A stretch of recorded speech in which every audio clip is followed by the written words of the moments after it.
Welcome! I'm Yvonne Yang with stories about Taiwanese community in Houston, Texas, in case you missed it. Houston has been home to a large and thriving Taiwanese American community since the late 1960s. Some of the first wave of immigrants from Taiwan established a community center in the city. For decades, it's been a social and cultural hub for multiple generations of Taiwanese Houstonians. Jeremy Olivier visited the center and brings us this report. Longtime Houston resident Mike Guo has lived an extraordinary life. Born and raised in Taiwan, Guo left his home for the U.S. in his early 20s, where he earned his master's and PhD in food science and technology. In the 1980s, he went to work at Johnson Space Center in Southeast Texas, developing the food program for NASA's space shuttle astronauts. The food totally different from all the previous astronaut food. So they needed somebody to develop this new packaging, new type of food, and they start to have a quality control program. Then I was hired as a quality control and nutritionist there. Houston was also where Guo came out as a strong critic of the authoritarian government in Taiwan and a supporter of the country's independence. That came with consequences. Guo was blacklisted in Taiwan in 1974, unable for years to visit friends and family back home. At risk of arrest, he traveled to Taiwan in 1991, but not before taking a few precautions, changing the name in his U.S. passport, growing a beard, and donning a wig. That time I have, three young children, so I decided to use the legal way, but the way they couldn't prevent me from entering. The ruse worked. Guo was able to enter Taiwan right under the government's nose. It was so convincing, the authorities didn't realize what had happened until he was leaving, apprehending him at the airport. I appeared in a public event, and there's 200 policemen surrounded us, and faced by the individual, they used my picture to compare each attendant, and I was there. Police interrogated Guo for over 9 hours before the U.S.'s de facto embassy intervened, and he was let go. Taiwan finally removed him from the blacklist the following year. Guo's more adventurous days are now behind him, but even at 75, he remains committed to the causes that motivated him back then. In Houston, he has helped foster a community of like-minded Taiwanese Americans. The group's base here at the Taiwanese Community Center, not far from the city's Chinatown. Since 1992, the center has offered a social and cultural space and provided language classes and activities to the more than 7,000 Taiwanese Americans living in the greater Houston area. It also houses a curated collection of books and historical items on Taiwan. The founders say their initiative has received broad support from the local government. We list the mission as to enhance the public understanding of Taiwanese American culture, and also to do community services, and then also to foster Taiwanese education for our next generations. So for that, we were able to be registered as a cultural and educational nonprofit organization. That investment in the younger generation has paid off. A small but growing group of dedicated young people is now helping move the organization that runs the center forward, bringing new energy and new ideas. I feel like we can have more diverse events. That's what drives me want to contribute. So for example, I am a big coffee drinker. So I feel like I know Taiwan has very, very good coffee. So that's why I feel like maybe we can have like a Taiwan coffee tasting event like that. From grassroots activism to community building, these Taiwanese American Houstonians have come a long way, creating a small slice of Taiwan in their adoptive home. Devin Tai, Leslie Liao, and Jeremy Olivier for TaiwanPlus. Houston is one of the most ethnically diverse cities in the United States, with a thriving Asian population that exceeds 500,000 people. Part of the city's landscape is its bustling Chinatown area. Leslie Liao went to Houston and met with Kenneth Lee, a Taiwan-born realtor who played a pivotal role in Chinatown's rise. When I first got here, The one we show you just go before called a Deal Market. And all from here is all just land, a vacant land. They call him Mr. Chinatown, or the mayor of Chinatown. Real estate agent Kenneth Lee is a leading figure in Houston's growing Asian American community. He's largely credited with building up the local Chinese-speaking neighborhood southwest of the city. Kenneth was born in Taiwan. He moved to Hong Kong at 14 and then went to the United States for college, moving to Houston in 1981 at the behest of his uncle. He just said, Kenneth, if you go to the United States, you should go to Houston because I'm going to open the supermarket. You're going to help me. That supermarket turned out to be a pivotal first step in creating Houston's contemporary Chinatown because it offered immigrants from Taiwan and Asia a taste of home. People came from far and wide specifically to buy the specialty goods that his uncle's grocery store offered.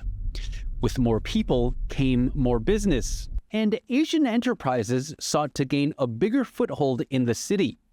As more businesses poured into the area, the demand for financial services grew. And this was a time where the entrepreneurs reached a critical mass, and they were not properly served or not effectively served by the mainstream banks. Jody Lee is chairwoman of Southwestern National Bank, one of the Asian-oriented financial institutions that arose from Houston's Chinatown rise. Her father, C.K. Lee, is one of the bank's founders, which was created specifically to serve the needs of immigrant businesses in the area. Jody's family moved to Texas from Taiwan. Her family was one of those who made regular journeys to Houston to visit Kenneth's family grocery. And we lived in the Dallas-Fort Worth area for 2 years. And during that time, we would come to Houston on a monthly basis to buy Chinese groceries. And each trip would be like 3.5 to 4 hours one way. While Chinatown boomed, Houston as a whole struggled. An oil crisis hit Texas in the 1980s, and people started leaving the energy industry-reliant city, causing property values to plummet. But where some people saw catastrophe, others saw opportunity. Outside capital poured in from places like Taiwan, Hong Kong, and California to scoop up cheap local property. But Kenneth soon realized those buyers needed help. But in that time, Houston still is a very conservative place. So in the upscale property and the commercial properties, even you have money, you cannot buy. Kenneth became a realtor to help drive those sales. As he sold more property, he saw a need to build relationships with local officials so that they could become familiar with the community. Kenneth worked with local authorities and city officials, showing that Chinatown could bring much economic good to Houston. We have to work with the mayor, with the city council, to let them know we are here, and then we are part of the culture, and then let's work together. He asked police to set up an office in his area, paying for the rent and utilities out of his own pocket, as he believed safety was a big priority for Chinatown's prosperity. Kenneth also regularly meets with local politicians to advocate for Chinatown's needs, as well as find out if there's anything Chinatown can do for Houston. Houston is the place where Kenneth has seen generations of immigrants set up shop and thrive. He firmly believes that the city is a haven, not just for immigrants, but for anyone looking to build success. He is a fierce Houston promoter, and his love for the city he calls home goes well beyond the Chinatown community he helped build. Devin Tai, Jeremy Olivier, and Leslie Liao in Houston for TaiwanPlus. A Taiwan-initiated Mandarin language center in Houston is seeking to fill gaps left by the closure of the Beijing-run Confucius Institutes. Jeremy Olivier is back with this report. Okay, so please say Taiwanese national Zoe Zhuo is the sole Mandarin instructor at this language center in Houston. A native of Taoyuan in northern Taiwan, Zhuo came to Texas through a Taiwanese government program that sends qualified teachers overseas. But this is far from her first posting in the U.S. 大概是大3的时候，我有去旧金山的沉浸式中文小学教中文，大概是1个月左右。那当时是一个暑期夏令营。那除此之外呢，就是我也教过美国的空军学校，还有西点军校的学生。The center Zoe teaches at is a collaboration between Houston's University of St. Thomas and the Wenzhou Ursuline University of Languages in Kaohsiung in southern Taiwan. It's the first of 4 centers established under a joint U.S.-Taiwan education initiative, aimed in part at filling the gap left by the closure of China-run Confucius Institutes across the U.S.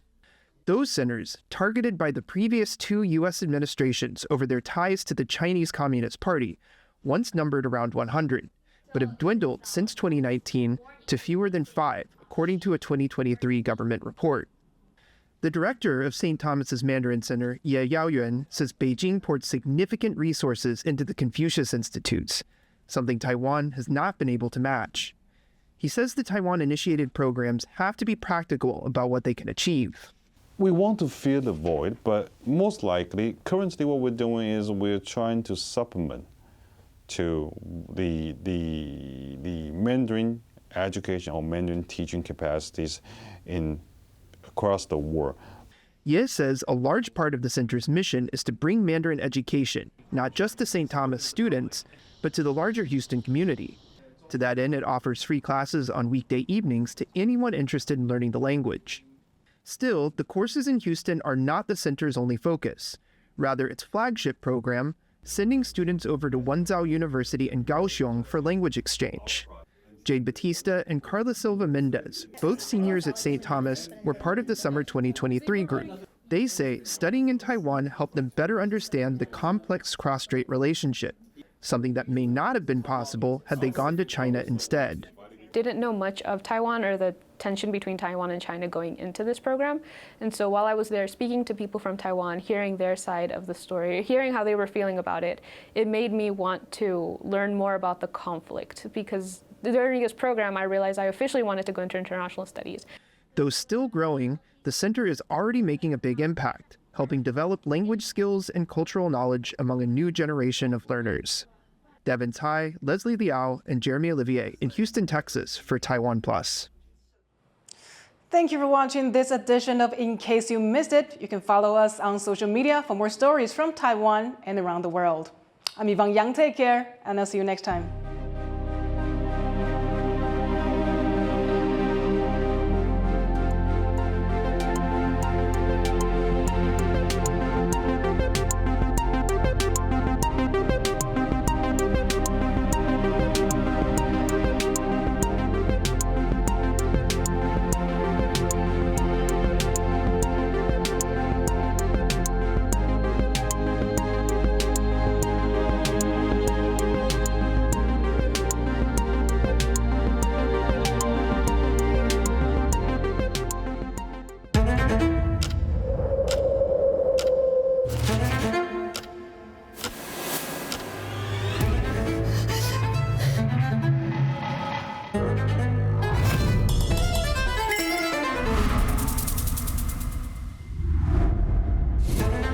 过人生的话，你发现说，我们大部分都是爱美的。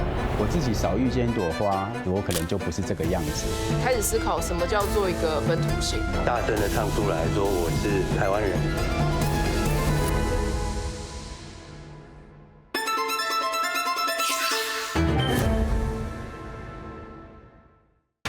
In the face of adversity, the power of truth.